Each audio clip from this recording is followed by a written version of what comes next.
Ағылшын тілінде сөздер үйрену 11-ші сабақ. Осы сабақта біз мектепке байланысты 30 жаңа сөзбен танысамыз. Сонымен бастадық. Бірінші сөз classroom. Classroom. Сынып бөлмесі. Келесі сөз desk. Desk. Парта.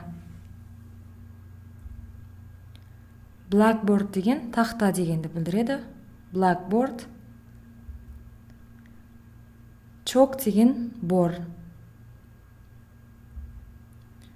Notebook дәптер.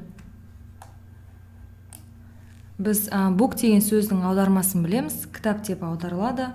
Ал note деген жазба деген сөз, яғни жазба жазатын кітапты, дәптерді notebook деп айтады. Келесі сөз pen, қалам, яғни ручка. Pen. Келесі сөз pencil. Pencil. Қарандаш. Келесі сөз eraser. Eraser. Өшіргіш.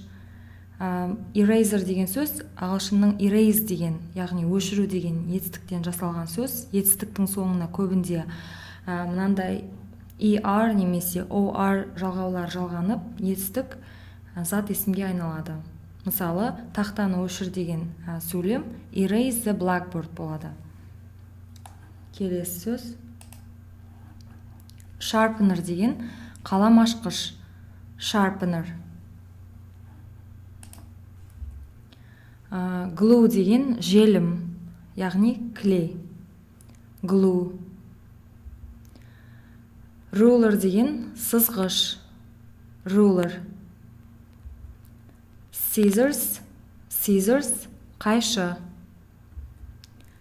Paint деген кез келген бояу түрін paint деп айтады. Paper. Paper. Қағаз. Түрлі түсті қағаз, A4 қағазы, барлық қағаздарды paper дейді. Stapler. Stapler. Stapler. Highlighter.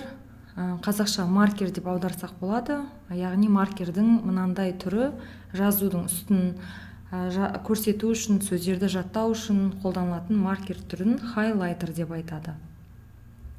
Келесі сөз кәдімгі қолданып жүрген маркерлерді ағылшын тілінде marker дейді. Mark сөзі бұл да етістік, яғни белгілеу дегенді білдіретін етістік. ER сияқты жалғаулар жалғанып, етістік зат есімге айналады. Маркер. Келесі сөз calculator. Калькулятор. Калькулятор сөзі осы ағылшынның сөзінен алынған. Бұл да calculate деген етістіктен жасалынатын сөз. Calculate деген етістіктің аудармасы есептеу дегенді білдіреді. Or деген жалғау жалғанып, етістік зат есімге айналып тұр. Калькулятор. Келесі сөз tape. Tape. Скотч. Келесі сөз paperclip. Қағаз қыстырғыш. Немесе біз скрепка деп айтамыз орысша. Paperclip. Paper деген қағаз дегенді білдірсе, paperclip деген қағаз қыстырғыш. Келесі сөз folder. Folder. Папка. Мұғалімді ағылшын тілінде teacher дейді. Teacher. Ал оқушыны, мектеп оқушысын pupil дейді.